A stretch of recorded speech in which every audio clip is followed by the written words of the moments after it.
इधर ध्यान दीजिए बेटा, लास्ट क्लास में मैंने आपको एक ग्लैंड को पढ़ाया था बेटा, थोड़ा सा पहले मैं उसको रिवाइज कराऊंगा, फिर आगे ग्लैंड्स को पढ़ाऊंगा बेटा। और जिस ग्लैंड को बेटा मैंने आपसे डिस्कस किया था उसका नाम था बेटा थायराइड ग्लैंड।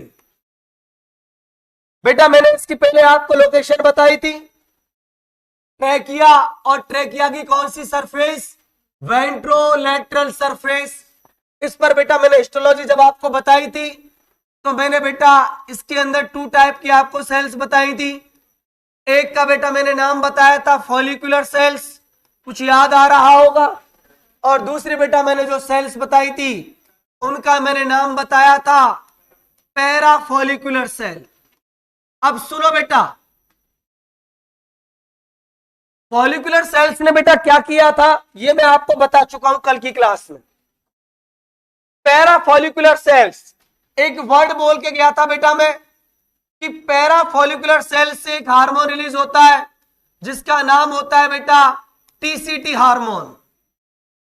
इसको बेटा आप लोग नाम देते हो थायरो कैल्सिटोनिन। देखो बेटा, इस हार्मोन के बारे में मैं कुछ नहीं बोलूंगा, और इस हार्मोन को बेटा मैं एक वर्ड लिख के यहीं पर रोकना चाहूंगा। वो वर्ड कौन सा है बेटा, सुनना। ये जो थायरोकैल्सिटोनिन हार्मोन है ये एंटागोनिस्ट होता है बेटा। एंटागोनिस्ट और एगोनिस्ट का मतलब क्या होता है मैं बताता हूं बेटा। एगोनिस्ट उसको बोलते हैं जो हार्मोन के जैसा फंक्शन करे, और एंटागोनिस्ट उसको बोलते हैं जो हार्मोन के अपोजिट फंक्शन करे। ये कॉमन वर्ड है बेटा, बहुत काम में आएंगे। एगोनिस्ट का मतलब सिमिलर फंक्शन और एंटागोनिस्ट का मतलब अपोजिट फंक्शन या अगेंस्ट फंक्शन जो होता है। तो बेटा याद रखना, एक वर्ड लिखा देता हूं, एंटागोनिस्ट टू पैराथायराइड हार्मोन। ये बेटा आप याद रख लो। अब मैं क्या करूंगा बेटा इस चैप्टर में मैं आपको बताऊंगा पैराथायराइड हार्मोन के फंक्शन, और आप समझ जाना बेटा उसके जस्ट अपोजिट फंक्शन किसका हो जाएगा, थायरोकैल्सिटोनिन का। ठीक है बेटा, सुनो जरा इधर देखो। तो बेटा मैं अब नेक्स्ट ग्लैंड आपको शुरू करूंगा जिसका नाम है पैराथायराइड ग्लैंड। ध्यान दीजिए बेटा, इधर पैरा थायराइड ग्लैंड। सुनिए बेटा इधर, अगर मैं पैराथायराइड ग्लैंड की आपसे बात करूं तो बेटा नाम से क्लियर हो रहा है पैराथायराइड। पैराट जो टर्म है बेटा ये काम आता है पोस्टीरियर के लिए, और थायराइड का मतलब क्या बेटा, थायराइड।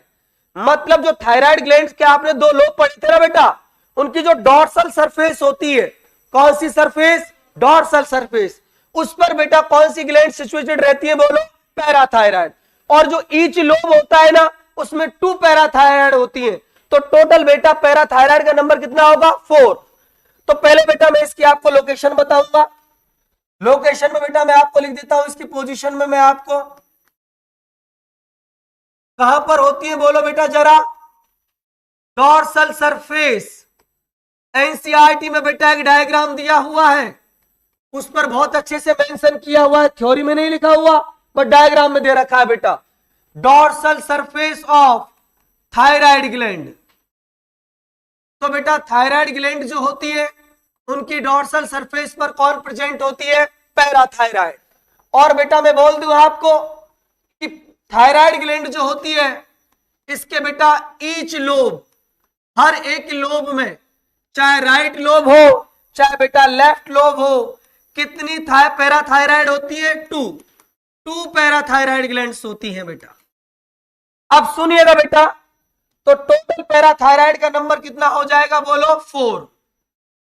अब बेटा ये तो सब हो गई लोकेशन की बात, बस एक वर्ड याद रखना, उसका नाम है डॉर्सल, और कुछ उसमें याद मत रखना।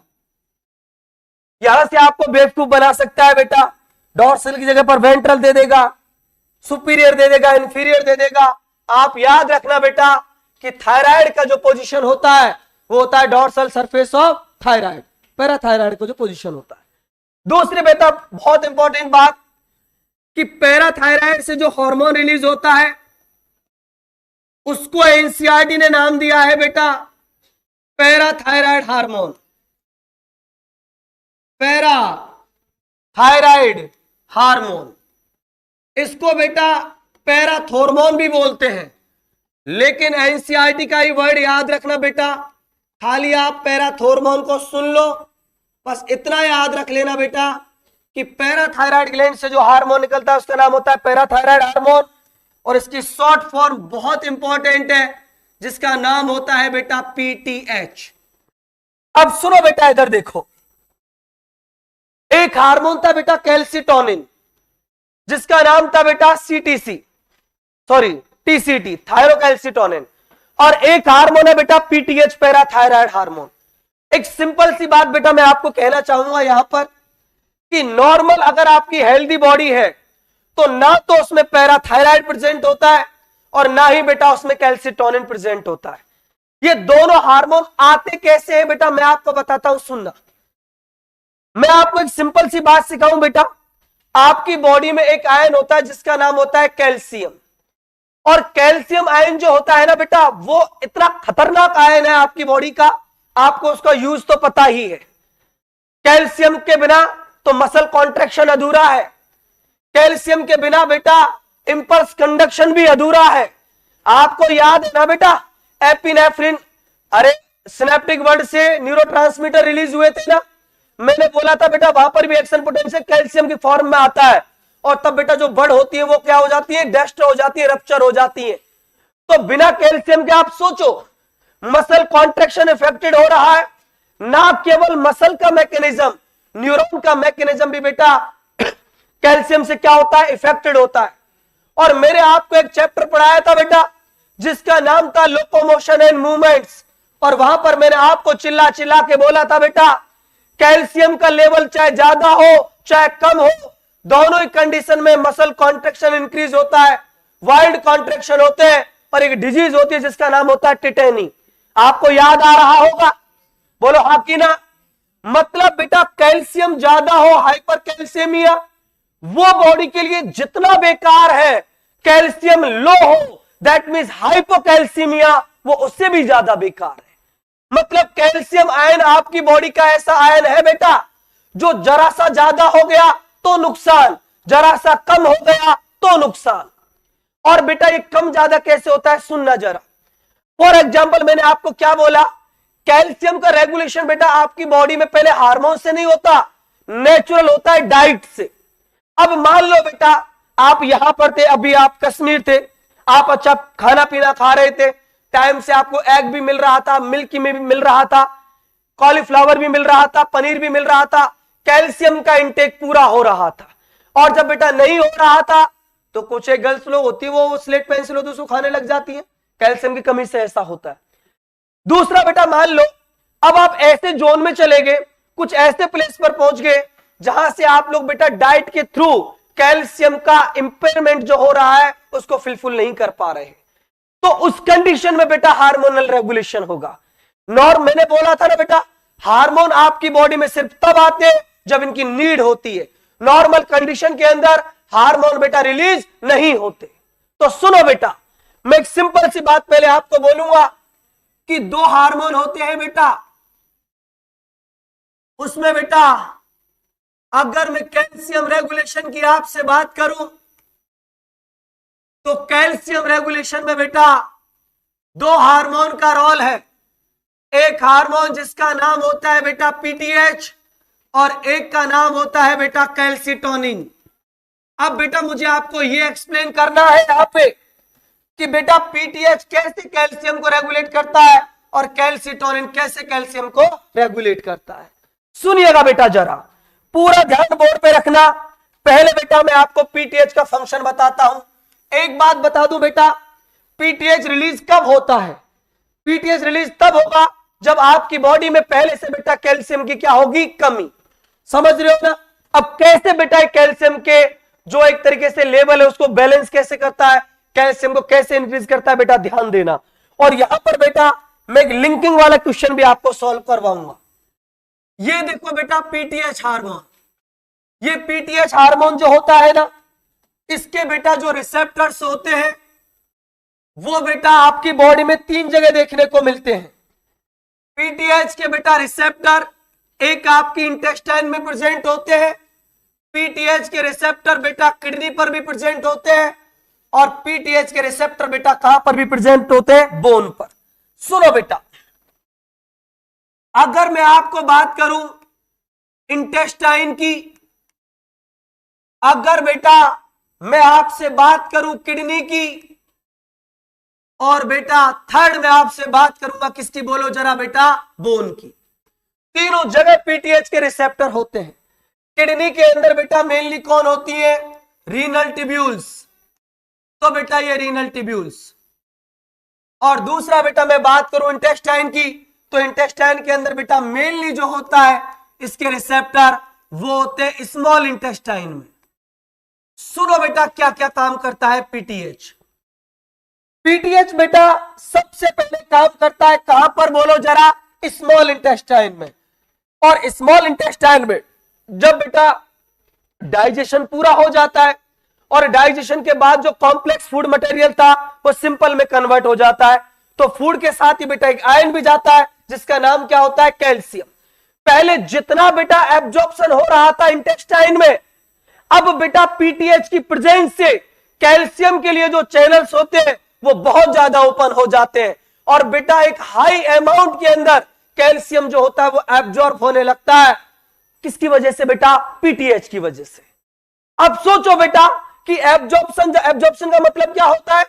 ब्लड के अंदर डालना। एब्जॉर्प्शन का मतलब क्या होता है? ब्लड के अंदर डालना। पीटीएच जब बेटा इंटेस्टाइन पे वर्क करता है तो इंटेस्टाइन के अंदर जो कैल्शियम है उसको कहां पर डाल देता है? ब्लड में। मतलब ब्लड के अंदर कैल्शियम का लेवल क्या हो रहा है? इंक्रीज हो रहा है। दूसरा बेटा ये तुरंत भागा भागा ब्लड के साथ किसके पास जाता है? किडनी के पास, और किडनी की रीनल ट्यूब्यूल से बोलता है। मेनली बेटा अगर मैं ट्यूब्यूल्स की बात करूं तो डीसीटी से बोलता है, कलेक्टिंग ट्यूब्यूल से बोलता है, और उनसे कहता है कि हमारी बॉडी का जो ब्लड है उसमें कैल्शियम कम हो गया है, तुम जरा रीअब्जॉर्प्शन को इंक्रीज कर दो। दोनों वर्ड को गौर से सुनना बेटा। स्मॉल इंटेस्टाइन के अंदर जो होता है उसको एब्जॉर्प्शन बोलते हैं, और बेटा किडनी के अंदर जो होता है उसको रीअब्जॉर्प्शन बोलते हैं। आपने पढ़ा भी होगा बेटा, क्योंकि मैंने आपको पढ़ाया था एक्सक्रीटरी प्रोडक्ट देन एलिमिनेशंस में कि यहां पर बेटा एब्जॉर्प्शन वर्ड यूज मत ले लेना, क्योंकि एक बार एब्जॉर्प्शन जो होता है वो ऑलरेडी कहां पर हो चुका होता है? इंटेस्टाइन के अंदर। तो देखो बेटा दोनों पर क्या काम करवाया है, सुनना। पहले करवा रहा है स्मॉल इंटेस्टाइन पर increase the absorption of calcium. अगर बेटा ये काम होगा तो बेटा जो कैल्शियम लेवल है इंक्रीज होगा बेटा कहां पर, बोलो जरा? In blood. ब्लड के अंदर बेटा कैल्शियम का लेवल इंक्रीज होगा। दूसरा बेटा किसको इंक्रीज कर रहा है? इंक्रीज रीअब्जॉर्प्शन इन रीनल ट्यूब्यूल्स, और बेटा ये वाली जो इंसिडेंस होगी इससे भी बेटा जो कैल्शियम लेवल है वो इंक्रीज होगा। Calcium level increase in blood. अगला सुनिएगा बेटा, बोन्स पे क्या काम करता है। जैसे बेटा ये पहुंचता है बोन्स के पास, कौन बोलो जरा? पीटीएच। जब ये बोन्स के पास में पहुंचता है बेटा तो बोन के अंदर बेटा सेल होती है जिनका नाम होता है ऑस्टियोक्लास्ट, और ये क्या करता है बेटा? इन ऑस्टियोक्लास्ट सेल्स को एक्टिव कर देता है। और आपको पता है बेटा ब्लास्ट होती है बनाने वाली, तो क्लास्ट होती है डिस्ट्रॉय करने वाली। पता है ना बेटा? Bone is made up of osteoblast, ओढ़ के पटक दूंगा, osteocyte, and which cells make bone? Osteoblast. जिनका बना होता है वो साइट, जो बनाती है वो ब्लास्ट। जो डिस्ट्रॉय करती है वो क्लास्ट। कार्टिलेज बनी किसकी होती है? कॉन्ड्रियोसाइट की। कार्टिलेज तो बनाता कौन है? कॉन्ड्रियोब्लास्ट। और डिस्ट्रॉय कौन करता है? क्लास्ट। जो बना होता है वो साइट, जो बनाता है वो ब्लास्ट, जो डिस्ट्रॉय करता है वो क्लास्ट। कोई दिक्कत बेटा? चलो इधर देखो, ऑस्टियोक्लास्ट सेल्स को एक्टिव करेगा, और ऑस्टियोक्लास्ट सेल जब बेटा एक्टिव होंगी तो होगा बेटा डिसोल्यूशन ऑफ बोन। और बोन का बेटा जब डिसोल्यूशन होगा तो यहां से दो आयन रिलीज होंगे, एक का नाम होगा कैल्शियम और दूसरे आयन का नाम होगा, बोलो बेटा जरा कौन? फॉस्फेट। और बेटा आपको पता है, ये आप जानते ही हो, ये कैल्शियम बेटा बोन से रिग्रेस होके कहां पर आएगा? बोलो जरा, ब्लड में। अरे आएगा कि नहीं आएगा? बिल्कुल आएगा। अब सोचो बेटा, तुम्हारे मन में एक सवाल आ रहा होगा, सर एक बात बताओ ना, कि ये कैल्शियम जो था बोन पर अटैक किया, पीटीएच ने कैल्शियम को हटा दिया, फॉस्फेट को हटा दिया, सर ये तो दोनों पर चार्ज है, वापस जुड़ नहीं सकते क्या? ऐसा भी तो हो सकता है ना कि वापस इनका क्या बन जाए बेटा? बॉन्ड बन जाए। बेटा हो सकता है, पॉसिबल है, क्यों नहीं है भाई? बोन रिग्रेस हो रही है, कैल्शियम जा रहा है, फॉस्फेट जा रहा है, तो रास्ते में तो बाइंड हो सकते हैं ना। बट बेटा नहीं हो पाते। ये क्यों नहीं हो पाते? मैं इसका आपको एक्सप्लेनेशन दूंगा जब मैं आपको एड्रिनल ग्लैंड पढ़ाऊंगा। समझ रहे हो ना जो मैं कुछ कहना चाह रहा हूं आपको? सुनो बेटा, अब एक बात, मैं अब आपको एक क्वेश्चन बता रहा हूं बेटा, और वो क्वेश्चन क्या है मेरी बात सुनना। How many hormones act on DCT? ठीक है भाई साहब, अब मैं दोनों चैप्टर को मिक्स क्वेश्चन दे रहा हूं आपको, एंडोक्राइन सिस्टम का भी डीपीपी में है क्वेश्चन है, एक बार मैं बता देता हूं। How many hormones act on DCT, या बेटा मैं और करके कह दूं किडनी। ठीक है, सुनो बेटा, first option ADH, second option aldosterone, third option renin, fourth option बेटा मैंने आपको दिया है पीटीएच, और बेटा मैं ऑप्शन दे रहा हूं 1 2 3 एंड 4। चारों के चारों हार्मोन वर्क करते हैं बेटा। तीन हार्मोनों की एक्सप्लेनेशन तो कौन करता है? Excretory product in their eliminations. और जब आप पढ़ोगे बेटा कौन सा chapter? Chemical coordination and integration, वहां पर किसको बता रखा है? पीटीएच को। पीटीएच ने वर्क किया ना बेटा रीनल ट्यूब्यूल्स पर, किडनी पर। तो आप ये मत समझना, अब तुम्हारे लिए मैं क्वेश्चन दे देता ना कि बेटा इस हार्मोन का नाम दे देता, और दे देता बेटा उस हार्मोन को चूज करो जो किडनी पर एक्ट नहीं करता, और मैं पहला ऑप्शन दे देता पीटीएच, दूसरा दे देता एल्डोस्टेरोन, और तीसरा ऑप्शन दे देता मैं कौन पता है? एडीएच, और फोर्थ ऑप्शन देता नन ऑफ दीज। तुम टिक करके आते पीटीएच को। अरे मुझे पता है ना यार, अब तुम कुछ भी बोल दो, तुम टिक करके आते पीटीएच को, मेरी गारंटी है। जबकि एनसीईआरटी में क्लियर लिखा हुआ है बेटा पीटीएच एक्ट करता है न केवल इंटेस्टाइन पर, रीनल ट्यूब्यूल्स पर और बोन्स पर भी। समझ लो डॉक्टर साहब? तो आप क्वेश्चन को ढंग से पढ़ लेना, और इस बात को बहुत स्टार लगा के लिखा देता हूं मैं, एनसीईआरटी घुमा देगी तुमको इस लाइन से। पीटीएच बेटा रीनल ट्यूब्यूल्स पर ही फंक्शन करता है, इस बात को मत भूलिएगा। क्वेश्चन जो मैंने अभी बताया था ना बेटा, वो ऐसे क्वेश्चन आया हुआ है जो मैंने दिया है डीपीपी में, कि कौन सा हार्मोन रीनल ट्यूब्यूल्स पर वर्क नहीं करता, और पहला ऑप्शन पीटीएच है। और मुझे पता है देखते टिक करोगे, क्योंकि खोपड़ी में की बात सेट हुई पड़ी है ना, दो ही तो काम करते हैं यार, एडीएच और कौन? एल्डोस्टेरोन। ना बेटा पीटीएच भी करता है। समझ में आया? तो आंसर क्या जाएगा? None of. यहां तो बेटा कोई दिक्कत? अब सुनना जरा, कैल्सिटोनिन इसके जस्ट अपोजिट फंक्शन करता है, इसको भी रोक देता है, इनहिबिट कर देता है, इसको भी इनहिबिट कर देता है, और जो बोन बेटा रिग्रेस हो रही थी, डिसोल्यूशन हो रहा था, ऑस्टियोक्लास्ट सेल की एक्टिविटी को भी इनहिबिट कर देता है। इसका मतलब मैं एक बात बोलूं, पीटीएच तो चाहता है कि मैं ब्लड के अंदर कैल्शियम के लेवल को बढ़ा दूं, बट कैल्सिटोनिन चाहता है कि मैं ब्लड के अंदर कैल्शियम के लेवल को घटा दूं। इसका मतलब मैं एक बात बोल सकता हूं बेटा, अब पीटीएच का लेवल ज्यादा तो हाइपर कैल्सियमिया, बोलो हाँ कि ना, और कैल्सिटोनिन का लेवल ज्यादा तो हाइपोकैल्सियमिया। समझ में आया कि नहीं आया? सुनो बेटा इधर ध्यान दीजिए कि बेटा जी कंडीशन लगा रहा हूं बेटा मैं आपको, और कंडीशन बेटा मैं आपको फर्स्ट बोल रहा हूं क्या, ध्यान दीजिएगा इधर। कंडीशन फर्स्ट में मैंने आपको बताया कि पीटीएच का लेवल हो जाए ज्यादा, या ऐसे कह दूं बेटा कैल्सिटोनिन क्या हो जाए कम। बोलो ना जरा, तो बेटा पीटीएच ज्यादा तो बोन का बेटा डिसोल्यूशन भी क्या हो जाएगा ज्यादा। अरे होगा कि नहीं होगा ज्यादा, ओ बोन का डिसोल्यूशन हो रहा है, कुछ याद आ रहा है बेटा। अरे एक डिजीज जहां पर बोन के अंदर पोर हो जाते हैं, ऑस्टियोपोरोसिस। और बेटा इस कंडीशन को अगर ये सब बोन का डिसोल्यूशन ज्यादा होगा, रीअब्जॉर्प्शन ज्यादा होगा, तो कौन सी कंडीशन क्रिएट हो जाएगी, हाइपर कैल्सीमिया। समझ में आया कि नहीं आया बेटा।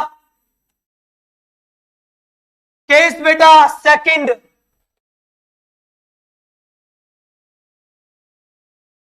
केस सेकंड है, कंडीशन सेकंड क्या कह रही है भी आपसे कि बेटा जी मान लीजिए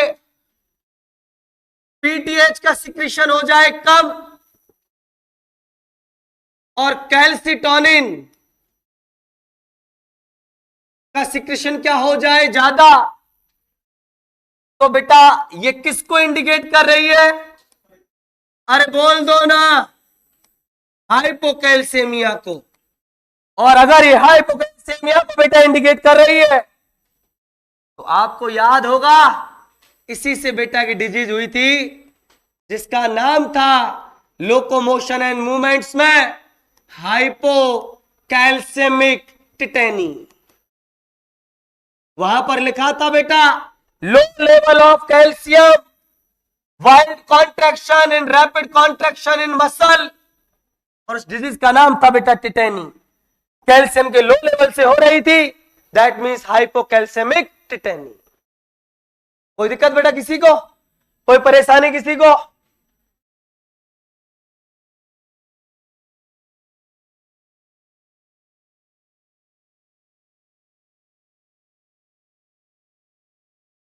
आगे चले बेटा।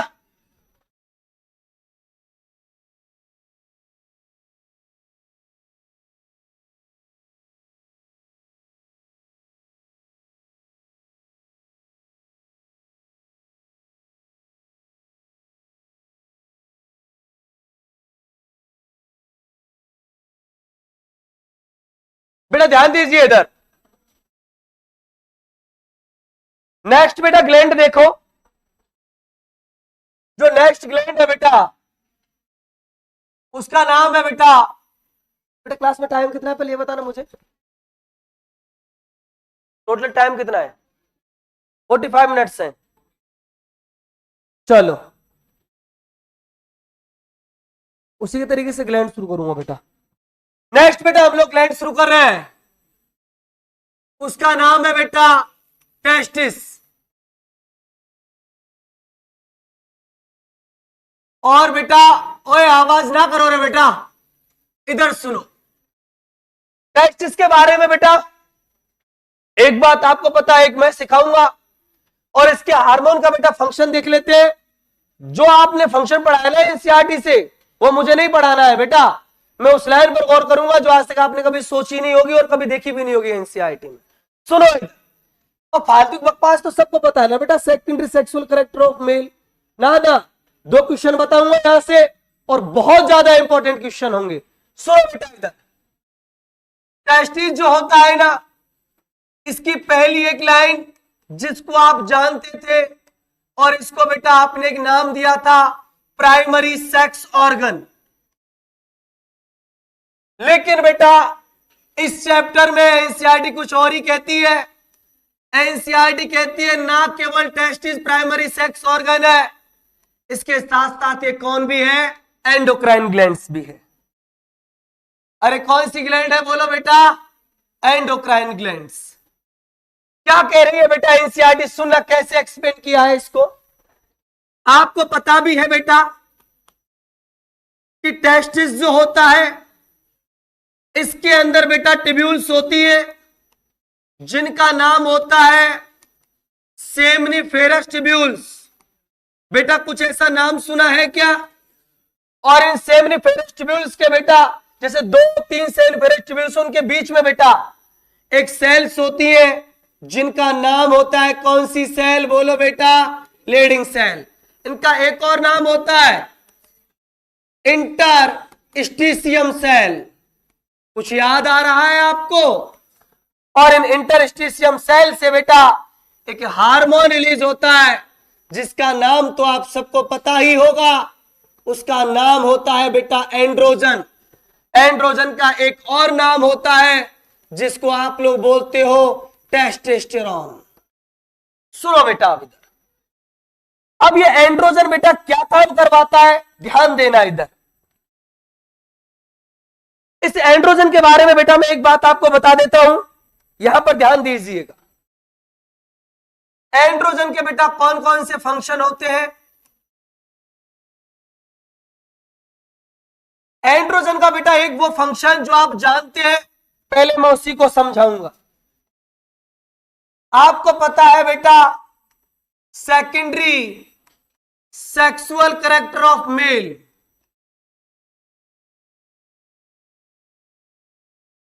पता है ना बेटा आपको? बेटा सेकेंडरी सेक्सुअल कैरेक्टर में कौन कौन सा आते हैं, कुछ एग्जांपल मुझे बताओगे? बोलो ना बेटा। जैसे बेटा आपका facial and axillary hair grow,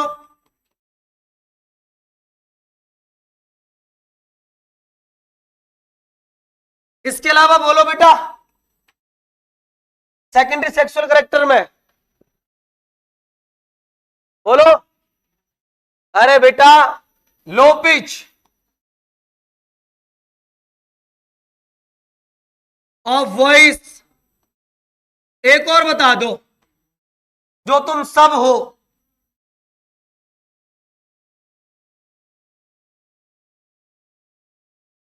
aggressive nature, ये टेस्टोस्टेरोन की देन है बेटा, ये तुम्हारी गलती नहीं है। इसके अलावा एनसीईआरटी ने थोड़ी सी बकवास और कर रखी है, वो भी मैं बता देता हूं बेटा कि बेटा जी जो एक्सेसरी सेक्स ऑर्गन्स जो होते हैं, जैसे बेटा आपका वास्ता डिफरेंसिया, जैसे बेटा आपका सेमिनल वेसाइकल, जैसे बेटा जी एपिडिडाइमिस, एपिडिडाइमिस के अलावा और कौन होता है? बोलो बेटा प्रोस्टेट, प्रोस्टेट के अलावा बेटा पेनिस, यूरिथ्रा, जितने भी एक्सेसरी बेटा ऑर्गन्स हैं उन सब का डेवलपमेंट करवाता है बेटा।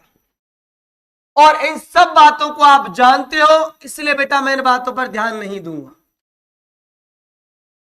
मेरा जो मेन टारगेट है बेटा वो इधर आइएगा जरा। सेकंड एक पॉइंट एंड्रोजन का फंक्शन जिसको आप याद रखना बेटा, ग्रोथ। और बेटा ये ग्रोथ तो बहुत कॉमन सा वर्ड है, एक और इसका बहुत बेहतरीन फंक्शन, और बेटा ये वर्ड आपको खून खा रहा होगा जिसका नाम है मेटाबॉलिज्म। लेकिन आज बेटा मैं इस वर्ड से आपका छुटकारा दिला दूंगा, घबराना मत। मेटाबॉलिज्म में बेटा ये क्या करता है, एनसीईआरटी को बहुत गौर से पढ़ना। एनसीईआरटी में दिए हुए बेटा दो वर्ड, एक का तो नाम है बेटा कार्बोहाइड्रेट, और एक वर्ड दिया हुआ है बेटा जिसका नाम है प्रोटीन। और एनसीईआरटी ने बोल रखा है कि इन दोनों का केवल और केवल ये क्या करवाता है, बोलो बेटा जरा, एनाबॉलिज्म। एनाबॉलिज्म समझ रहे बेटा, इनका सिंथेसिस करवाता है। आप बोलोगे सर लिपिड, लिपिड कहां गया? लिपिड तो बेटा सुनो जरा इधर देखो, थोड़ा सेल में लेके जाना चाहूंगा मैं आपको। जब आपने बेटा एक चैप्टर पढ़ा होगा 11th क्लास के चैप्टर में, जिसका नाम था सेल, और सेल में बेटा आपने एक सेल ऑर्गेनल्स पढ़ा होगा जिसका नाम था एंडोप्लाज्मिक रेटिकुलम। और एंडोप्लाज्मिक रेटिकुलम के आपने 2 टाइप पढ़े होंगे, रफ एंडोप्लाज्मिक रेटिकुलम और smooth endoplasmic reticulum. Rough endoplasmic reticulum का आपने फंक्शन पढ़ा होगा प्रोटीन सिंथेसिस, क्योंकि वहां पर राइबोसोम प्रेजेंट होते हैं। और बेटा स्मूथ एंडोप्लाज्मिक रेटिकुलम का आपने फंक्शन पढ़ा होगा लिपिड सिंथेसिस, बिकॉज वहां पर राइबोसोम नहीं होते। पता है ना बेटा, स्मूथ एंडोप्लाज्मिक रेटिकुलम में मेनली ट्यूब्यूल्स होती हैं, और वहां पर बेटा मेनली कौन होती है, सिस्टर्नी होती है। तो जब बेटा आपने RER पढ़ा होगा, SER पढ़ा होगा, तो सर ने आपको बेटा कुछ क्वेश्चंस कराए होंगे, और सर ने आपको बोला होगा कि जैसे मान लो बेटा, कोई मैं एग्जांपल दे देता हूं कि मान लीजिए बेटा टेस्टिस और ओवेरी, अगर इनके रेस्पेक्ट में मैं आपसे बात करूं तो टेस्टिस और ओवेरी एक ऑर्गन है, लाला दांत मत फाड़ बेटा, और टेस्टिस और ओवेरी जो ऑर्गन उनके अंदर सेल भी होंगी, सेल होगी तो उसके अंदर एंडोप्लाज्मिक रेटिकुलम भी होगी। तो सर ने आपको ऐसा बताया होगा कि टेस्टिस और ओवेरी इनके अंदर स्मूथ एंडोप्लाज्मिक रेटिकुलम ज्यादा होती हैं। और जब बेटा आपने पढ़े होंगे डाइजेस्टिव ट्रैक्ट, तो वहां पर रफ एंडोप्लाज्मिक रेटिकुलम ज्यादा होती है। ऐसा क्यों होता है बेटा, मैं बताता हूं। यह कॉन्सेप्ट है सेल का, लेकिन काम यहां पर आएगा। स्मूथ एंडोप्लाज्मिक रेटिकुलम का फंक्शन होता है लिपिड का फॉर्मेशन, और रफ एंडोप्लाज्मिक रेटिकुलम का फंक्शन होता है बेटा किसका फॉर्मेशन, प्रोटीन का। और बेटा ये जो हार्मोन रिलीज हो रहे हैं ना टेस्टिस से और ओवेरी से, इनमें एक तो टेस्टिस से कौन है, एंड्रोजन, ओवेरी से होगा एस्ट्रोजन और प्रोजेस्टेरोन। और ये आपने पढ़ा होगा ये स्टेरॉइड नेचर के हार्मोन होते हैं। स्टेरॉइड का मतलब लिपिड नेचर के हार्मोन होते हैं, और बेटा लिपिड नेचर के हार्मोन होते हैं, इसलिए इनमें बहुत ज्यादा कौन होती है, स्मूथ एंडोप्लाज्मिक रेटिकुलम। समझ रहे हो ना। डाइजेस्टिव ट्रैक्ट में कौन निकलते हैं, एंजाइम। एंजाइम मेनली कौन होते हैं, प्रोटीन, और प्रोटीन का फॉर्मेशन कौन करती है, रफ एंडोप्लाज्मिक रेटिकुलम। अब बेटा मैंने यहां पर एनाबॉलिज्म ओनली कार्बोहाइड्रेट प्रोटीन का क्यों लिखा है, लिपिड का क्यों नहीं लिखा, बिकॉज बेटा लिपिड का यहां पर एनाबॉलिज्म होता ही नहीं है, क्योंकि यहां पर जो लिपिड बना था वो तो हार्मोन के सिंथेसिस में काम आ चुका है। टेस्टोस्टेरोन एक स्टेरॉइड है, लिपिड है बेटा। एस्ट्रोजन प्रोजेस्टेरोन में जब आपको ओवेरी पढ़ाऊंगा तो वहां पर भी एस्ट्रोजन का फंक्शन लिखाऊंगा कि एनाबॉलिज्म करता है कार्बोहाइड्रेट का, प्रोटीन का। यहां पर मैं लिपिड की बात ही नहीं करूंगा, क्योंकि लिपिड बेटा डायरेक्ट कंज्यूम हो चुका है किसके फॉर्मेशन में, बोलो ना, हार्मोन के फॉर्मेशन में।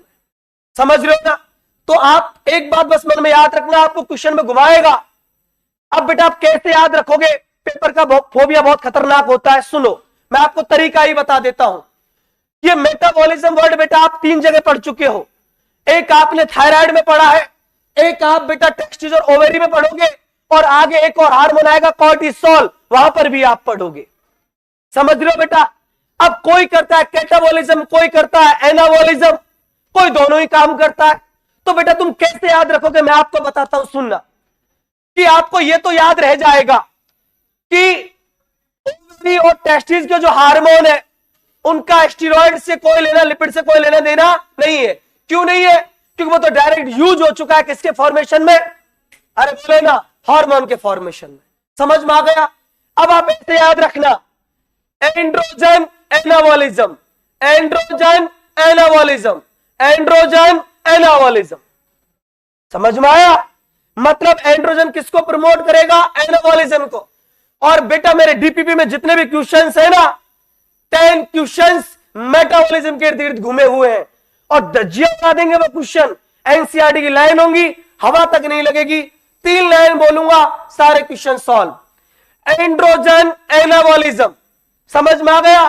तो एनाबॉलिज्म किसका, कार्बोहाइड्रेट का, प्रोटीन का, ये आपको पता होना चाहिए, क्योंकि मैंने पहले ही बताया है इससे जो हार्मोन निकलते वो स्टेरॉइड्स होते हैं, तो लिपिड तो वहां पर कंज्यूम हो चुका है, उसकी हम बात ही नहीं करेंगे। समझ में आया बेटा। तो एंड्रोजन और एस्ट्रोजन क्या करेंगे, एनाबॉलिज्म। आगे आएगा cortisol, cortisol catabolism, cortisol catabolism. सुन रहे हो ना बेटा। आगे मैं कॉर्टिसोल का फंक्शन पढ़ाऊंगा, और कॉर्टिसोल का भी बेटा मैं आपको रोल बताऊंगा मेटाबॉलिज्म में, जहां पर एनसीईआरटी में लिखा हुआ है break down of protein, break down of lipid. समझ रहे हो बेटा? Break down of protein, break down of lipid, इसका मतलब क्या हुआ? लिपोलाइसिस, प्रोटीन लाइसिस लिखा हुआ है एनसीईआरटी में, इसका मतलब होता है कैटाबॉलिज्म। तो बेटा याद रखना, एंड्रोजन, बोलो रे, एंड्रोजन एनाबॉलिज्म, कॉर्टिसोल कैटाबॉलिज्म, और एक था थायराइड। थायराइड माना T4 टाई। टाई का मतलब ना जीते ना हारे, ना एनाबॉलिज्म कंप्लीट ना कैटाबॉलिज्म कंप्लीट। दैट मींस होंगे तो दोनों होंगे, एनाबॉलिज्म भी और कैटाबॉलिज्म भी। नहीं आया समझ? अरे मेटाबॉलिज्म अकेले समझ में आया कि नहीं आया? Androgen estrogen, androgen estrogen, cortisol, cortisol, thyroid, anabolism और कैटाबॉलिज्म। कोई दिक्कत बेटा? बोलोगे तो नहीं इस बात को? कहीं भी इसको लिख लो टॉप पे, एंड्रोजन एनाबॉलिज्म, कॉर्टिसोल कैटाबॉलिज्म, और थायराइड जो होता है बेटा वो एनाबॉलिज्म भी और कैटाबॉलिज्म भी।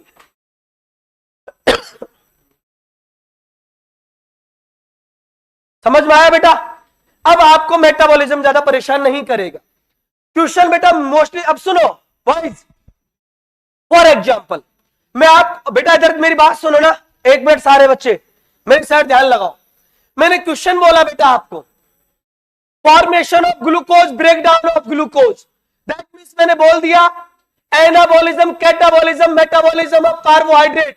अरे आंसर किसको टिक करोगे? थायराइड को। समझ में आया? मैंने बोल दिया anabolism of carbohydrate, oh anabolism of carbohydrate that means androgen estrogen. समझ में आया? जैसे फॉर एग्जांपल मैंने आपको कह दिया, इमेजिन करिए only catabolism of protein, cortisol. नहीं आया समझ? Only lipolysis, cortisol. घबराओगे तो नहीं ना? 3 वर्ड याद रखना, एनाबॉलिज्म, एंड्रोजन, ये तो मेल की बात हो गई, तो फीमेल में कौन? एस्ट्रोजन। कोई दिक्कत बेटा? कैटाबॉलिज्म, कैटाबॉलिज्म कॉर्टिसोल, और catabolism anabolism thyroid. T4 tie, tie कर दिया ना मैच आपने, ना जीतने दिया ना हारने दिया, दैट मींस एनाबॉलिज्म भी करवाया और कैटाबॉलिज्म भी करवाया। अगला सुनिएगा बेटा, एंड्रोजन का एक और फंक्शन जो एनसीईआरटी में लिखा हुआ है, मेल सेक्सुअल बिहेवियर। इस वर्ड से मत घबराना, और एनसीईआरटी ने आपके साथ गेम खेला हुआ है। जब आप इसको पढ़ोगे एनसीईआरटी से, तो एनसीईआरटी ने बेटा इसके ब्रैकेट में लिखा हुआ है लिबिडो, कि मेल सेक्सुअल कैरेक्टर को या मेल सेक्सुअल बिहेवियर को फीमेल के लिए कितना अट्रैक्शन रख रहा है, किसके लिए कैसा अट्रैक्शन रख रहा है, ये डिसाइड करता है एंड्रोजन। और बेटा ये जो टर्म होती है मेल सेक्सुअल बिहेवियर, उसको लिबिडो बोलते हैं। लेकिन बेटा मैं आपको बता दूं, फीमेल सेक्सुअल बिहेवियर को भी क्या ही बोलते हैं? लिबिडो। एनसीईआरटी ने केवल इसको लिख दिया है। अब आप परेशान नहीं हो ना, मैं क्वेश्चन में लिख दूं कि मेल और female sexual behaviour called libido, सही बात है बेटा, है ना, दोनों को ही बोलते हैं। कि लेकिन एनसीईआरटी ने सिर्फ इसमें लिखा है, इसका मतलब ये नहीं कि फीमेल का जो सेक्सुअल बिहेवियर होता है उसको लिबिडो नहीं बोलते, दोनों को ही लिबिडो बोलते हैं। कोई दिक्कत बेटा? देखो ये 2 पॉइंट है, ये फालतू की बकवास है, इस पर ध्यान नहीं देना है। इस पॉइंट को बेटा मैं अभी एक्सप्लेन कराऊंगा बहुत डिटेल में, समझ में आ रहा है? पर उससे पहले बेटा मैं आपको ओवेरी पढ़ाता हूं, और इस पर एक कॉमन क्वेश्चन सॉल्व करवाऊंगा जो बहुत प्यारा क्वेश्चन है। समझ में आ रहा है बेटा? सुनिएगा जरा। इसके बाद बेटा नेक्स्ट जो ग्लैंड है उसका नाम है बेटा ओवेरी। ओवेरी के बारे में एक बात आपको पता है, primary sex organ of female, और एक बात मैं बताऊंगा कि ये भी कौन सी ग्लैंड है, बोलो बेटा? Endocrine gland. इसकी कहानी बड़ी अजीब है बेटा। एक वर्ड सुनो बेटा, यहां पर उसको लिख लो, ये मैंने आपको पहले वैसे तो बता रखा है कि बेटा रेगुलेशन ऑफ, किसका रेगुलेशन? स्पर्मेटोजेनेसिस। याद है ना बेटा? ये तो मैंने आपको मेरे पहले पहले लेक्चर में ही समझा दिया था। जो स्पर्म बनता है ना बेटा, उसको एंड्रोजन ही रेगुलेट करता है। अब इधर ध्यान दीजिएगा, एंडोक्राइन ग्लैंड्स कैसे है बेटा। मैं थोड़ा सा बेटा लेके चलूंगा एफएसएच पर। एफएसएच से बेटा किसका डेवलपमेंट होता है? फॉलिकल डेवलपमेंट होता है कि नहीं होता? जो बेटा ग्रोइंग फॉलिकल है उसी से एक हार्मोन रिलीज होगा। जो आपकी ग्रोइंग फॉलिकल्स है ना, उनसे एक हार्मोन रिलीज होता है बेटा,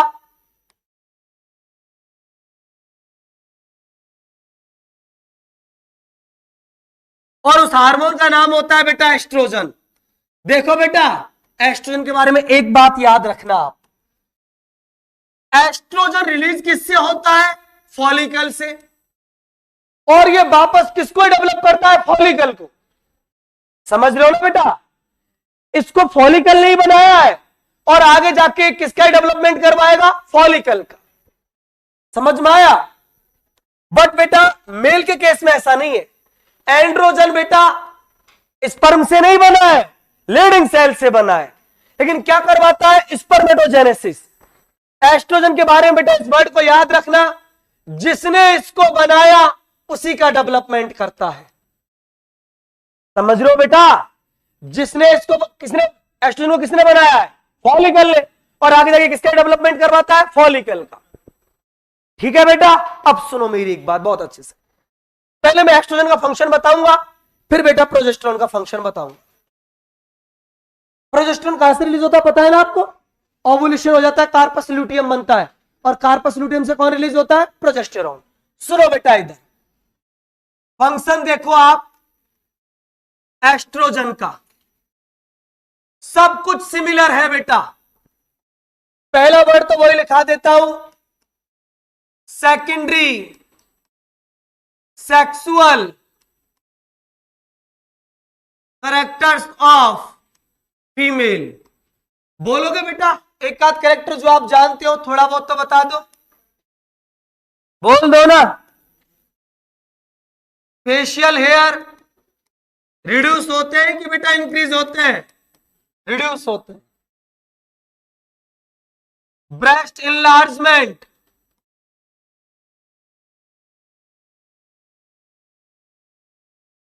लो पिच कि high pitch? High pitch, very good.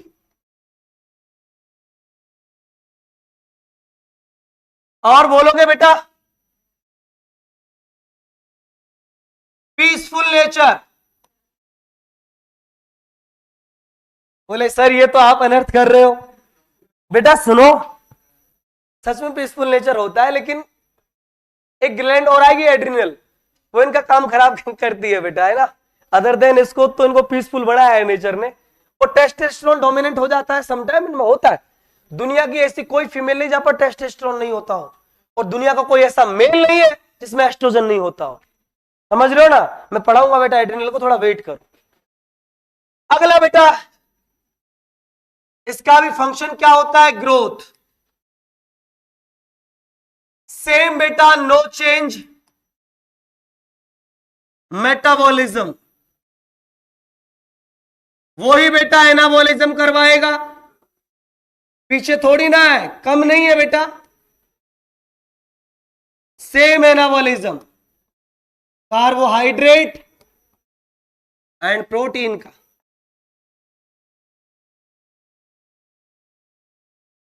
Next बेटा मैंने आपको क्या लिखाया था यहां पर? फीमेल सेक्स बिहेवियर, इसको भी क्या बोलते हो? लिबिडो। और बेटा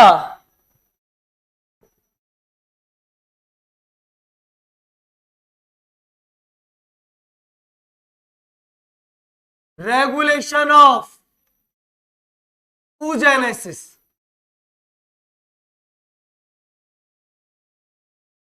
एक इस वर्ड को बेटा याद रखना।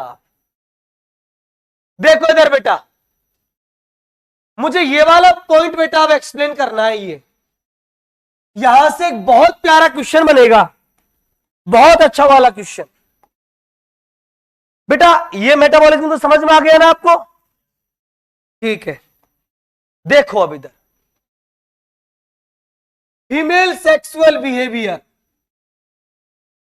एनसीईआरटी ने ना एक लाइन में बहुत कुछ कह दिया आपको। जब एनसीईआरटी से बेटा आप ओल्ड एनसीईआरटी पेज नंबर 337 जब आप देखेंगे तो एनसीईआरटी ने क्या कुछ लिखा हुआ है सुनना बेटा। एनसीईआरटी में जब बेटा लिबिडो लिखा हुआ है ना, लिबिडो मेल सेक्सुअल बिहेवियर, तो एनसीईआरटी ने ऐसा कुछ लिखा है आपको कि androgen act on A part of CNS, androgen act on a part of CNS and regulate male sexual behavior, इसको लिबिडो बोला है। दोनों चैप्टरों को मिक्स कर दिया, नर्वस सिस्टम को भी और एंडोक्राइन सिस्टम को भी। मैं लिखाऊंगा, आंसर मुझे तुम दोगे। अब बेटा इस वाले चैप्टर में केवल एक पार्ट लिख के छोड़ दिया है जिसका नाम है सीएनएस। एनसीईआरटी ने क्या बोला है बेटा, ध्यान देना इधर। एनसीईआरटी कह रही है एंड्रोजन की खुद की कोई औकात नहीं है, एस्ट्रोजन की खुद की कोई औकात नहीं है, ये दोनों के दोनों एक्ट करते हैं सीएनएस पर, ये दोनों के दोनों एक्ट करते हैं सीएनएस पर अकॉर्डिंग टू एनसीईआरटी। और बेटा ये जो आपका एंड्रोजन है ये फिर रेगुलेट करता है, और ये आपका जो एस्ट्रोजन है ये रेगुलेट करता है फीमेल सेक्सुअल बिहेवियर को। बहुत इंपॉर्टेंट क्वेश्चन बनेगा बेटा यहां से, जिसको आप लोग क्या नाम देते हो, लिबिडो, फीमेल लिबिडो, और इसको एनसीईआरटी ने बोला है मेल सेक्सुअल बिहेवियर, इसको बोला है बेटा फीमेल लिबिडो। बेटा एनसीईआरटी ने जिसका सीएनएस का पार्ट बोला है जिसको, उसका बेटा मुझे अब आप नाम बता दो। अरे बोल दो ना जरा, वो भूल गए बेटा, मैंने आपको बताया था आप कुछ याद करो, शायद आपको कुछ याद भी आएगा। और मैंने पहली कुछ लाइन लिखाई थी एक्सप्रेशन ऑफ इमोशंस, और उससे पहले लिखाया था बेटा सेक्सुअल बिहेवियर, और लास्ट पॉइंट लिखाया था मोटिवेशंस। कुछ याद आ रहा है आपको? और सीएनएस के उस पार्ट को बेटा बनाया था inner part of cerebral, inner part of cerebral hemisphere. दूसरा कौन था? हिप्पोकैम्पस। तीसरा कौन था? एमिगडाला। दोनों बेटा डीप पार्ट थे कि सुपरफिशियल पार्ट थे? अरे कैसे पार्ट थे? डीप पार्ट, याद है ना? और इसके अलावा एक और था जिसका नाम क्या था? हाइपोथैलेमस, और उसका नाम क्या था? Limbic system. तो बेटा एनसीईआरटी ने पेज नंबर 337 जिसको बोल रखा है बेटा androgen act on A part of CNS, वो कोई और नहीं है, उसका नाम क्या है? Limbic system. इस वर्ड और बेटा लिम्बिक सिस्टम की वजह से ही तो इसका नाम क्या रखा गया? अरे बोल दो ना, लिबिडो। ये जो लिब वर्ड है ना बेटा, ये लिम्बिक सिस्टम की वजह से है, और ये जो ऑइड वर्ड है ना पीछे, ये स्टीरॉइड की वजह से है। दैट मीन्स बेटा इस बिहेवियर को डिसाइड करने में लिम्बिक सिस्टम का भी रोल है, और स्टीरॉइड हार्मोन्स, एस्ट्रोजन, एंड्रोजन, इनका भी रोल है। समझ रहे हो ना? अरे याद करो बेटा मेरी पहली क्लास, मैंने आपको यही बताने की कोशिश करी थी कि न्यूरॉन हार्मोन के बिना अधूरा है, और हार्मोन न्यूरॉन के बिना अधूरा है। नर्वस सिस्टम एंडोक्राइन के बिना अधूरा है, और एंडोक्राइन सिस्टम नर्वस सिस्टम के बिना अधूरा है। इसलिए दोनों को मिला के मैंने एक नाम दिया था, और मैंने बोला था इंटीग्रेटेड सिस्टम। नहीं आया समझ? अरे बेटा कोई दिक्कत किसी को? बेटा अगर कोई तकलीफ है ना, मैं गेट खोल दूंगा। पिछले 1 घंटे से देख रहा हूं मैं, नहीं पढ़ना कोई दिक्कत नहीं। अब दोबारा हरकत नहीं करना बेटा ऐसे मेरी क्लास में, है ना, नहीं करना बेटा। आप आराम से, मैं अगर तुमको कोई परमिशन नहीं देता है ना, मैं लिख के दूंगा कि अलाउ टू लाइब्रेरी, कोई नहीं रोक सकता उस परमिशन को। मैंने लिख के दिया ना, कोई नहीं रोकेगा। तुम परमिशन चाहते हो घर जाना है, लिख के दूंगा, कोई नहीं रोकेगा। और तुम चाहते हो परमिशन दो मेडिकल कॉलेज की, लिख के दे देता हूं, कोई नहीं रोकेगा।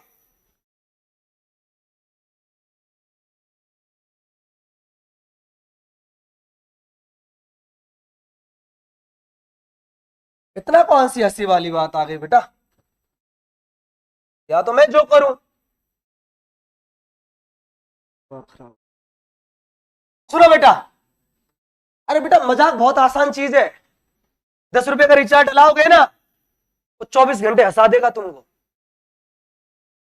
वो जोक बहुत आसान चीज है, शेर शायरी बहुत आसान चीज है, और गाना बहुत आसान है, डांस बहुत आसान है, एंजॉयमेंट बहुत आसान है, पढ़ना पढ़ाना उतना ही मुश्किल है। मजाक चाहिए? 10 मिनट कपिल शर्मा का शो देख लो, दुनिया भर का हंसा देगा। 10 रुपए का फोन में रिचार्ज डलाओ, 24 घंटे हंसाने की पावर रखता है वो। 10 रुपए का रिचार्ज डला के देख लो, और मेडिकल कॉलेज का रास्ता देख लो। अगर दिला दे रास्ता, मेडिकल कॉलेज के रास्ते दो है। पहला रास्ता है हार्ड वर्क, और दूसरा रास्ता 10 रुपए नहीं, 1.5 करोड़ रुपए। अरे प्राइवेट मेडिकल कॉलेज, मैंने एक ठीक ठाक लेवल के मेडिकल कॉलेज की रेट बताई है आपको इंडिया में, 1.5 करोड़ रुपए। आप चाहते हो बांग्लादेश से करके आ जाएंगे? सब कुछ तबाह कर दिया है इंडियन गवर्नमेंट ने। 3 चांस कर दिए बेटा नेक्स्ट 1 में, जो फॉरेन से एमबीबीएस करके आएंगे। 3 चांस में क्लियर एफएमजी तो ठीक, नहीं तो फिर यहां से बीएससी कर लेना, एसटीसी कर लेना, कोई और कोर्स कर लेना, नहीं तो बेटा कोई कंपनी ज्वाइन कर लेना। फिर छूट दी है कि 3 कंट्रियों से पीजी करके आ जाना, तो हम उस एमबीबीएस को वैलिड मान लेंगे। एक कंट्री का नाम कनाडा है, जहां से लेना देना खत्म है। दूसरी कंट्री न्यूजीलैंड है, तीसरी कंट्री ऑस्ट्रेलिया है। बची कुछ दोनों कंट्रियों से सबसे लोएस्ट ब्रांच पीजी की, जिसका नाम होता है डरमा, उसकी फीस 1.5 करोड़ रुपए है। तो पहले 50 लाख रुपए बांग्लादेश में दे आना, 1.5 करोड़ वहां दे लेना, तब नाम के आगे क्या लगा लेना, डॉक्टर साहब। दूसरा रास्ता इतना सा है, सिर्फ 6 महीने का हार्ड वर्क। तुम सोचो ना, तुम कितने बेवकूफ हो चुके हो बेटा। तुमने तुम्हारी जिंदगी के 17 साल गुजार दिए, 16 साल गुजार दिए सेक्रीफाई करने में, और 6 महीने की बात है, और ये 6 मंथ। खो जाओ उस दुनिया में कि नजर नहीं आए कोई, खो जाओ उस दुनिया में कि मुलाकात हो मेडिकल कॉलेज से, खो जाओ उस दुनिया में कि डीपी लगे, स्टेटस चेंज हो व्हाट्सएप पे, लेकिन ये जो ड्रेस पहन रखी है ये ड्रेस नहीं हो। यहां पर एक लोगो हो, और उस लोगो में बेटा 2 स्नेक्स हो, और बीच में बेटा एक वर्टिकल एक स्ट्रक्चर हो। समझते हो ना किसका साइन होता है? डॉक्टर। इतना मैं तुमको समझा समझा के थक गया, और तुम लोगों ने, मैं इस क्लास में ना मुश्किल से मुश्किल 30 से 35 बच्चे छोड़ूंगा। जब तक ये मेरी क्लास एंड होगी ना, लास्ट जनवरी तक, इस क्लास में मुश्किल से मुश्किल 30 से 35 बच्चे रह जाएंगे। क्योंकि है ना, कुछ एक लोगों ने तभी हथियार डाल दिया, आपको पता होगा, कुछ दोस्त लोग मिलते होंगे। अब कुछ ना होना, अब अगली साल तैयारी करेंगे नए दोबारा से। अभी तो उन्होंने फिर तैयारी करी है, घर जाने लग गए कि अब किस कोचिंग में एडमिशन लेना है, आगे किस कोचिंग में हमको जाना है। ना बेटा ना ना, मैंने बोला ना, 2 साल में जीत गए तो जीत गए। 2 साल के बाद एक साइकोलॉजिकल प्रेशर आता है माइंड पे, पता है क्या क्या होगा मेरा? सोचो ना, ये बगल वाली क्लास, ये पता तुमको कैसे देखते हैं यार, ये अब 6 महीने बाद यहां से चले जाएंगे। कितना बेटा वो दुख भरा समय होगा ना, कि इनके साथ तुमको बैठ के पढ़ना होगा। ना ना, वो दौर नहीं आए बेटा, वो दौर नहीं आना चाहिए। इनके साथ पढ़ोगे तुम, चवन्नी ठन्नी के साथ, शर्म नहीं आएगी बेटा? आएगी। और जब एक कॉलर जो यूं है ना, मैं तो चाहता हूं बेटा ये यूं ही रहे, बट यूं तब रहेगी जब कम से कम नाम के आगे अभी मेडिको लगा हुआ हो, 4.5 साल बाद डॉक्टर साहब लगा हुआ हो। मुझे नहीं पता कि यहाँ का क्या सीन है क्या सीन नहीं है। मैं उमर सर के गांव गया था,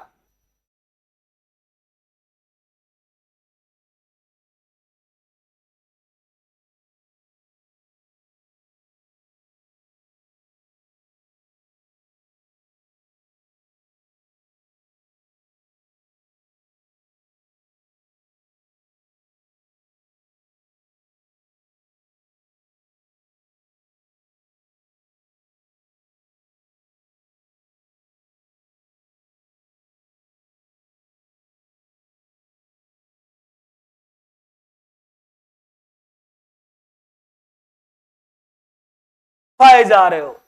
ना ना बेटा ना, देख सुन, या तो क्लास मत आओ, और क्लास आओगे ना तो मैं पक्का बोल रहा हूं, तुम कितना भी चाहोगे ना जूलॉजी नहीं पढ़ना, मैं बोलूंगा पढ़ना है। तुम कितना ही चाहोगे ना हम नहीं पढ़ेंगे, मैं बोलूंगा मैं पढ़ा के रहूंगा। तुम बोलोगे तू तेरी जी जान से ताकत लगा ले, जूलॉजी नहीं पढ़नी है, मैं बोलूंगा मैं पढ़ा के छोड़ूंगा। तुम जितना दूर भागोगे ना, इसको तुम्हारे उतने पास ले आऊंगा। और एक टाइम ऐसा आएगा कि सैचुरेशन आ जाएगा, बीच में भाग गए तो ठीक है, नहीं फिर तुम मेरी हाँ में हाँ मिलाने लगोगे। तुम बोलोगे डॉक्टर साहब पढ़ना है, मैं बोलूंगा बेटा पढ़ाऊंगा। मैं बोलूंगा बेटा पढ़ना है, तुम बोलोगे हाँ सर हमको भी पढ़ना है। दोस्तों एनएमसी क्या ही तुम लोग, तुमको क्या मजा आता है? तुम्हारी आदत बिगड़ चुकी थी ना बेटा पहले ही। एक इनकी भी तो आदत ऐसी थी, बट इनके लिए मेरे जल्दी दर्शन हो गए थे। बेटा कितने लेक्चर लगे थे मेरे से पहले तुम्हारे? कितने टीचर बदले थे? 4 कि 3? 3 मतलब मैं चौथा था, है ना? मैंने देखा था कि 4 थे, एक और था, कोई आया था एक दिन के लिए, शेड्यूल हुई थी पर वो हट गया था। मतलब मेरा 5वां नंबर का मैं टीचर था, है ना? और तुम कौन सा टॉपिक पढ़ रहे थे? मैं आया था जब structure organisation, simple cuboidal epithelium tissue, है ना?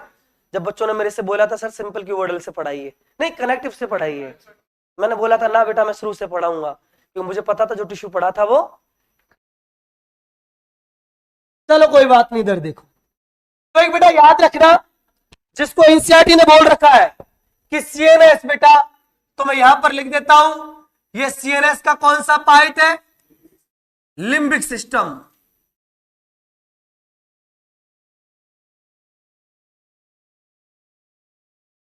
ऊपर वाले बैच में ना मैंने एक दिन ऐसी बात नहीं करी, एक दिन रिकॉर्ड कायम था मेरा। ये बच्चे भी सोचते होंगे डॉक्टर साहब को इस बैच में आके क्या हो गया है, इतना सीरियस हमारे बैच में तो हमने नहीं देखा था।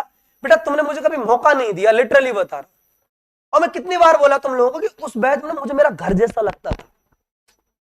लास्ट क्लास होती थी ना मेरी, दुनिया लास्ट क्लास में कितनी परेशान होती है ना, मैं कितना खुश जाता था, तुमने देखा था ना रोड पे कि मेरी चाल होती ना हाथी जैसी चाल, एकदम कोई टेंशन नहीं, इसको दुनिया की कोई परवाह नहीं, इतना खुश होकर जाता था, लगता था कि बेस्ट करके आया हूं 301 ईए में, अब घर जाऊंगा चैन से सोऊंगा, सुबह जगूंगा। यहां ना यार 10 दिन हो गए पढ़ाते पढ़ाते, किसी दिन अच्छा फील आता है किसी दिन नहीं आता, रोज स्ट्रगल सा कर रहा हूं, ऐसा लग रहा है खुद के वजूद के लिए लड़ रहा हूं। मतलब मुझे समटाइम ऐसा फील होता है कि नीट का एग्जाम मुझे देना है, और तुम एप्लीकेशन लिखो गवर्नमेंट से, बोलो कि हमारे नीट का एग्जाम डॉक्टर साहब दे लेंगे, मैं दे लूंगा, रविंद्र सर दे लेंगे। मैं इतना पढ़ूंगा ना, इतना पढ़ूंगा कि मैं फोड़ के पढ़ दूंगा उस पेपर। मौका है पढ़ लो। सर क्या करें, दिल ही नहीं लगता पढ़ने में। लगेगा बेटा लगेगा, आएगा आएगा। तो बेटा समझ में आया? ये इसको देखो गायब करेगा ये हाथ से, समझ में आया? यहां पर एक्टोन लिख देगा, रिसेप्टर लिख देगा, दोनों साइड ऐसा कुछ लिख देगा। अब आपको इसको आइडेंटिफाई करना पड़ेगा कि ये कौन है। तो ये कौन है? Limbic system. तो देखो बेटा मेरा 2 टारगेट है बस। एक टारगेट तो है मेरा ये मेटाबॉलिज्म वाला, और एक बेटा इसको समझो। और ये फालतू बकवास है, ना आएगी ना कभी आई है, क्योंकि 9-10 क्लास से यही तो पढ़ते हुए आ रहे हैं। अब एक बात और सुन लो, एक बेटा प्रोजेस्टेरोन है, मैं अकेले प्रोजेस्टेरोन को नहीं पढ़ाऊंगा, मैं सबको ही पढ़ा देता हूं, पर एक कॉन्सेप्ट लिखा देता हूं। ओवेरी से बेटा एक हार्मोन रिलीज होता है, ओवुलेशन के बाद एक स्ट्रक्चर बनती है जिसका नाम होता है कार्पस ल्यूटियम, और कार्पस ल्यूटियम से बनता है बेटा प्रोजेस्टेरोन। अब मैं आपको एक बात बताता हूं बेटा, एक कंट्रोवर्सी को मैं यहीं पर सॉल्व करवाऊंगा आपको। बेटा आपने एक नाम सुना होगा ब्रेस्ट का। ब्रेस्ट पर देखो हर कोई हर कोई हार्मोन एक्ट करता है, एस्ट्रोजन भी, प्रोजेस्टेरोन भी, उसके अलावा बेटा कौन भी पढ़े थे आपने, प्रोलैक्टिन भी, और कौन, ऑक्सीटोसिन भी। सबका बेटा मैं एक साथ फंक्शन लिखा देता हूं ताकि तुम कभी गलती ना करो। सुनो बेटा, सबसे पहले बेटा मैं फंक्शन बताऊंगा आपको प्रोजेस्टेरोन का, एक ही जगह बेटा। प्रोजेस्टेरोन के बाद बेटा मैं आपको फंक्शन बताऊंगा एस्ट्रोजन का। एस्ट्रोजन के बाद बेटा मैं आपको फंक्शन बताऊंगा प्रोलैक्टिन का, और प्रोलैक्टिन के बाद बेटा मैं आपको फंक्शन बताऊंगा ऑक्सीटोसिन का। यह आपने पढ़ रखे। देखो बेटा, प्रोजेस्टेरोन क्या करता है कि बेटा जो आपकी मेमोरी ग्लैंड्स होती है ना, या बेटा जो ब्रेस्ट होते हैं, मैं डायरेक्ट ब्रेस्ट लिखूंगा कि ब्रेस्ट के अंदर बेटा मेमोरी ग्लैंड्स होती है, और मेमोरी ग्लैंड्स बेटा एक स्ट्रक्चर होती है जिनका नाम होता है एल्वियोलाई। एल्वियोलाई बेटा केवल लंग्स में नहीं होती, ब्रेस्ट में भी होती हैं। सेम जैसे बेटा आपने वहां पर पढ़ी थी ना बैग लाइक स्ट्रक्चर, ऐसे यहां पर बैग्स होते हैं, किसमें, ब्रेस्ट के अंदर। और बेटा इनको बोल रखा है एनसीईआरटी ने सैक लाइक स्ट्रक्चर। एक ही बात है बेटा, ये जो सैक लाइक स्ट्रक्चर होती है ना बेटा, इनके अंदर कौन स्टोर होता है, मिल्क। मिल्क स्टोर होता है बेटा इनके अंदर। तो बेटा एल्वियोलाई का जो डेवलपमेंट करवाती है,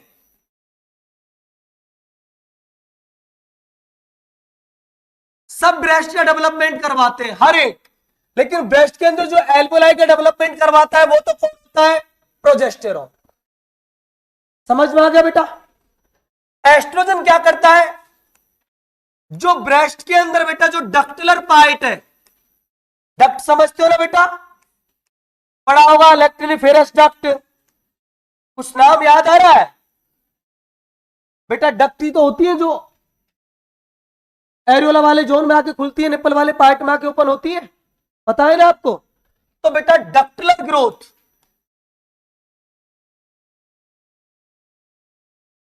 डक्टुलर ग्रोथ ये कौन करवाता है बेटा, एस्ट्रोजन इन ब्रेस्ट। सैक को बेटा एल्वियोलाई को कौन बढ़ा रहा है, एस्ट्रोजन। डक्ट्स की ग्रोथ कौन करवाता है, एस्ट्रोजन। प्रोलैक्टिन बेटा, इसका फंक्शन आप जानते हो, मिल्क सिंथेसिस,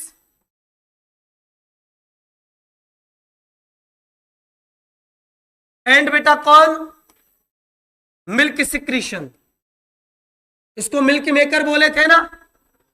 और ऑक्सीटोसिन बेटा मिल्क इजेक्शन, इसको मिल्क रिलीजिंग हार्मोन बोले थे।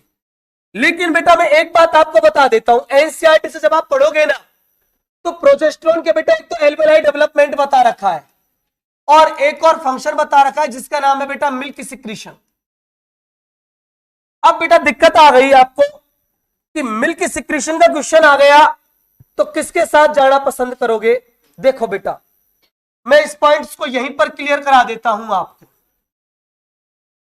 कि बेटा एक टर्म है जिसका नाम है मिल्क सिक्रीशन। दोनों हार्मोन बेटा रेस्पॉन्सिबल होते हैं, लेकिन दोनों में से कोई एक चूज करना पड़े तो आप प्रोलैक्टिन के साथ जाना, आप बेटा प्रोजेस्टेरोन के साथ मत जाना। और अगर दोनों ऑप्शन में हो कि मिल्क सिक्रीशन नेचर बेटा वो किसका होता है, तो आप बोलोगे ना केवल प्रोलैक्टिन का होता है, वो किसका भी होता है, प्रोजेस्टेरोन का।